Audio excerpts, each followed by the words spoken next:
The lights die slowly, not all at once. That would be too easy, too ordinary.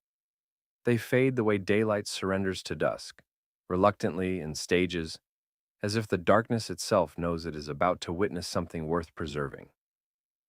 Thousands of people sit suspended in that breathless in-between, the kind of silence that only exists in the seconds before something extraordinary begins. Then, a single beam, white-hot and surgical, it finds him. Piero Barone stands at center stage, and the first thing you notice is not his voice. It is something harder to name. A quality of stillness, a controlled tension radiating from his posture, his jaw, the way his hands hang at his sides like a conductor's who hasn't yet lifted the baton. He's waiting. The orchestra breathes. The crowd holds itself together through collective willpower, and then he opens his mouth. But something is different tonight. Something has shifted in the architecture of this performance, in who occupies the gravitational center, in whose presence the room seems to orbit. Audiences who have followed Il Volo since their meteoric rise in the early 2000s feel it without being able to fully articulate it. Fans who have memorized every arrangement, every harmonic blending, every moment where three voices became one singular force, they lean forward in their seats. Because what is unfolding on that stage is not merely a concert, it is a quiet declaration. Is Piero Barone becoming the creative force redefining Popera? And in doing so, is he quietly steering the future of Il Volo itself toward a horizon only he can fully see? These are not accusations. They are not controversies born from tabloid imagination. They are the natural questions that emerge when you watch an artist in the middle of transformation. Not the kind that happens overnight, but the slow, seismic kind that reshapes landscapes so gradually that most people only notice once everything has already changed. To understand what is happening now, you have to understand what Popera is, and more importantly, what it was before Il Volo arrived and rewrote the rules of its existence. Popera, that magnificent, contentious hybrid of operatic classical training and contemporary pop sensibility, has always been a genre at war with itself. Purists from the classical tradition viewed it with suspicion, as if the introduction of a pop melody into the sacred architecture of operatic performance was an act of vandalism. Meanwhile, mainstream pop audiences approached it with the polite distance one reserves for something technically impressive, but emotionally inaccessible. For decades, Popera occupied a middle ground that felt less like a bridge between worlds and more like a no man's land, respected, modestly successful, and fundamentally lonely. Then came three Italian teenagers, and they changed everything. Il Volo, which translates simply and beautifully as The Flight, first appeared before a global audience in 2010 with a sound that seemed impossible for their age. Piero Barone, Ignazio Boschetto, and Gianluca Ginobili were not trained conservatory graduates performing with the studied restraint of classical musicians. They were young men burning with something urgent, something that demanded to be heard. Their voices carried both the technical precision of operatic tradition and the raw emotional directness of pop music, and the combination was not merely appealing, it was revelatory. Piero, the eldest of the three, brought power. His tenor is not gentle. It does not ease you into emotional spaces. It opens doors by removing them from their hinges. There is a muscularity to his voice, a controlled intensity that sits always on the edge of something larger, as if he is perpetually holding something in reserve, a reserve that audiences both fear and desperately want him to release. Ignazio Boschetto countered with expressiveness, his voice warm and unguarded, the emotional storyteller of the group, the one whose phrasing makes you feel that each lyric is being confided rather than performed. And Gianluca Ginobili offered balance, his tone smooth and grounded, the architectural center around which the other two could push and stretch without losing the structural integrity of the whole. Together, these three voices created something that neither classical nor pop could produce alone. They were thunderstorm and lullaby simultaneously. They were Puccini in a stadium. They were operatic drama delivered with the intimacy of a song you first heard on a radio and have never been able to forget. Their early years were defined by harmony, not just the technical harmony of blended voices, but the deeper harmony of three young men who seemed to genuinely love both the music and each other.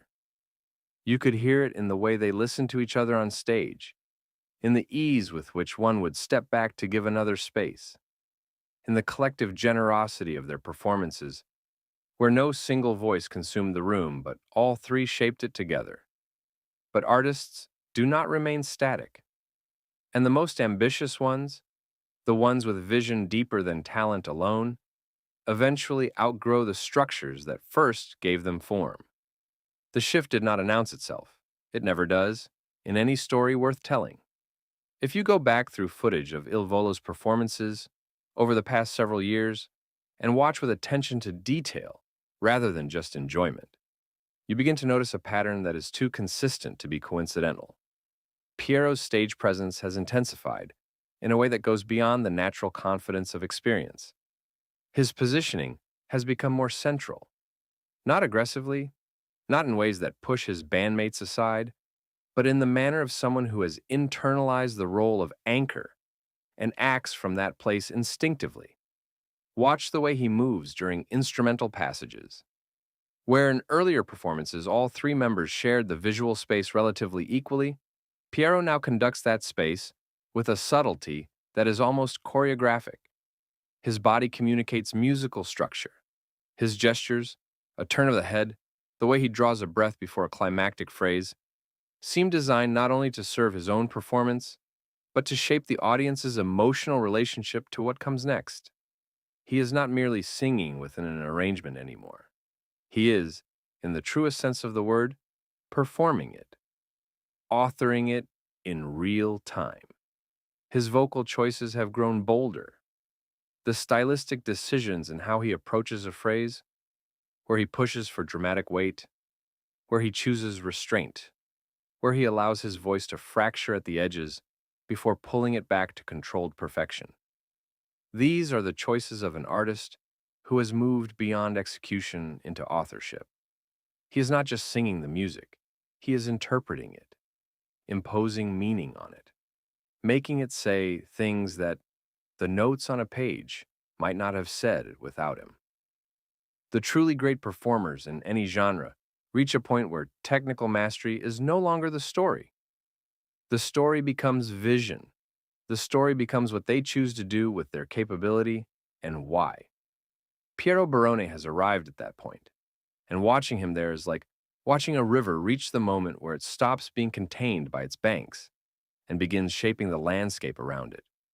The sound itself is changing, and this is perhaps the most undeniable evidence of a creative direction evolving, not in the subjective territory of stage presence or body language, but in the concrete, audible architecture of the music.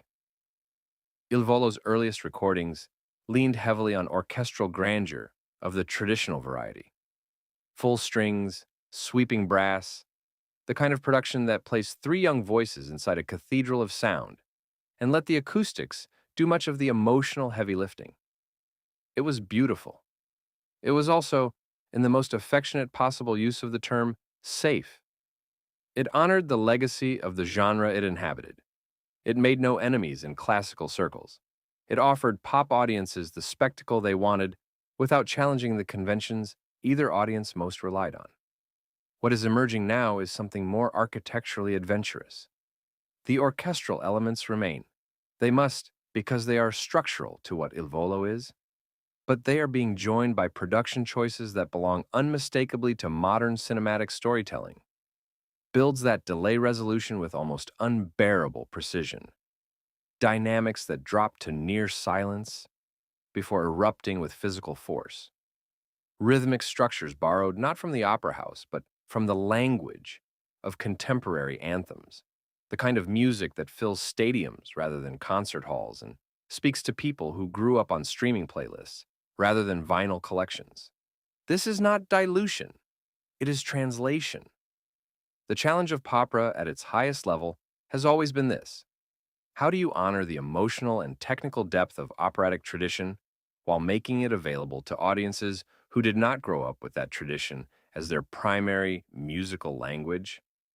The old answer was to meet in the middle, soften the operatic elements enough to make them accessible, elevate the pop elements enough to make them respectable. The new answer, the one emerging in Il Volo's evolving sound, is more radical and more interesting. Do not dilute either tradition, intensify both. Make the operatic elements more dramatic, not less. Make the contemporary production elements more sophisticated, not simpler. And trust that when two powerful things are brought together without compromise, the collision produces something neither could achieve alone. The fingerprints of a specific aesthetic sensibility are visible in the choices being made, a sensibility that values emotional authenticity over technical safety, that gravitates toward the dramatically larger gesture rather than the controlled conservative one, that believes Popera's future lies not in making classical music more palatable, but in making it more powerful, more relevant, more urgent, more alive to the emotional reality of the world its audiences are actually living in. That sensibility has a voice, and it sounds increasingly like Piero Barone. Brotherhood is one of the great stories music tells us, and Il Volo has told it beautifully for over 15 years. Three young men who met as children, who grew up in the strange and accelerating pressure chamber of international fame, who navigated the particular loneliness of being exceptional in ways their peers could not entirely understand, they found in each other something durable enough to survive the conditions that destroy most relationships of its kind.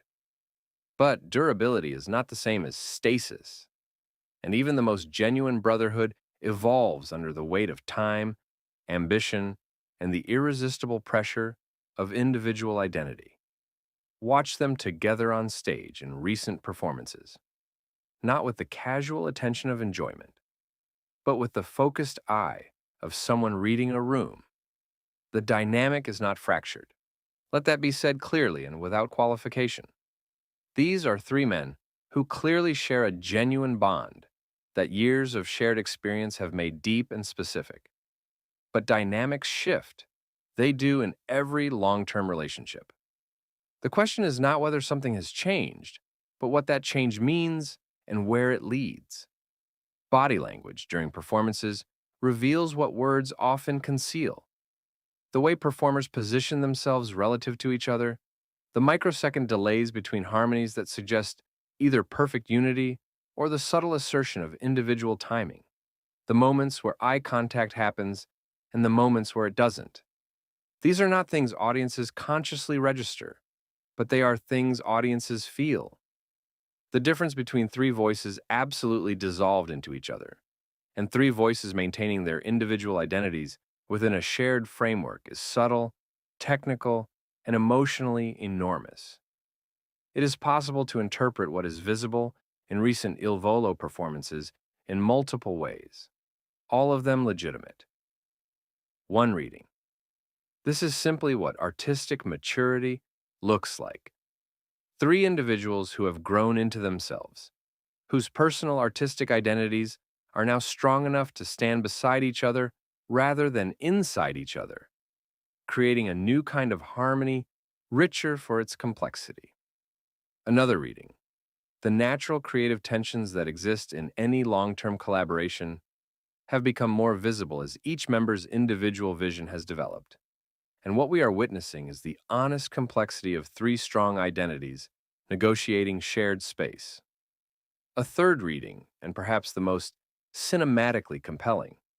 One member's vision has grown large enough to exert a kind of gravitational pull on the whole, and the others are in the process of deciding how to relate to that gravity, whether to orbit, to resist, or to find a new equilibrium that incorporates it.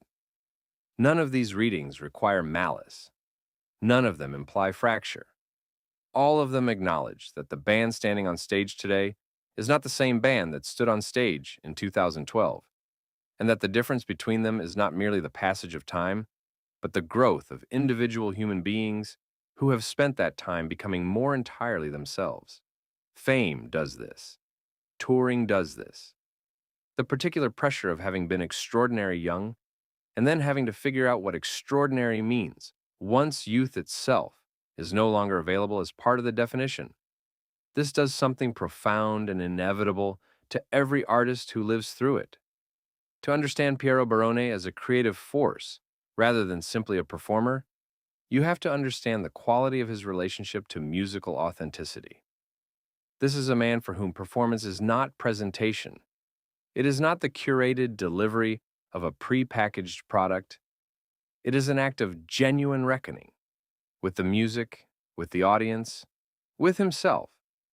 The perfectionism is visible in everything, in the absolute physical and vocal discipline that has preserved a voice of remarkable power through a career of extraordinary demand, in the way he responds to his own performances, the flash of dissatisfaction that crosses his face when something falls a fraction below what he had imagined, even when the crowd is already on its feet. In the moments during a live performance where he makes a decision in real time, a dynamic adjustment, a phrasing choice, a breath placed differently than the recording, that reveals an active intelligence shaping the music as it happens rather than executing a predetermined plan. Intensity is not the same as ego. This distinction matters, and it is one that observers of Piero's growing influence sometimes collapse too easily. The driven artist who pushes every performance towards some absolute standard only they can fully see is not necessarily the domineering personality who elevates themselves by diminishing others. Piero's intensity reads, to those watching closely, less like the hunger of a man who wants to consume the room, and more like the urgency of a man who believes, with profound conviction, that the music deserves better than anything less than everything. His emotional delivery has deepened in ways that cannot be explained by technical development alone. There is a quality in his current performances of someone who has lived enough, felt enough, and reflected deeply enough that the music is now carrying actual experience rather than simulated emotion. The difference between those two things is everything, and audiences feel it even when they cannot name it. This is the portrait of an artist in the most complete sense. Someone for whom the music is not a vehicle for personal ambition, but a responsibility. Someone who is not trying to make himself larger by making the art more impressive, but someone who is trying to make the art more true by bringing more of himself to it. If that project is pulling the group in a direction, it is not because he is leading them somewhere for his own benefit. It is because the vision demands it. The ripple effects of this creative evolution extend well beyond a single group. They reach the genre itself, touching its identity and its possibilities in ways that have significant implications for where Popera goes next. For much of its mainstream existence, Popera occupied a curious cultural position, beloved by older audiences who found in it a bridge between the music of their upbringing and the spectacle of modern entertainment, but not a genre that younger global audiences felt was speaking to them or their world. The fault line ran through production values and emotional register. Young people who have grown up with the emotional directness of hip-hop, the atmospheric complexity of electronic music, the narrative sophistication of film scores. They bring different ears to the concert hall, and what they hear when they arrive is often beautiful but foreign. What Piero's creative direction appears to be building is a bridge between these worlds that does not ask either side to compromise its most essential quality. The operatic tradition offers technical mastery, emotional scale, and a commitment to the idea that music can be as large as the largest human feeling. The contemporary production language offers immediacy, intimacy, and a sonic architecture tuned to the emotional frequencies of audiences who are processing the world through very different filters than previous generations. Combine them without diluting either, and you get something that previous generations of Popera never quite achieved. Music that moves older audiences to tears through its classical beauty while simultaneously giving younger audiences something they recognize as made for them. This is not a small shift. This is a potential reinvention.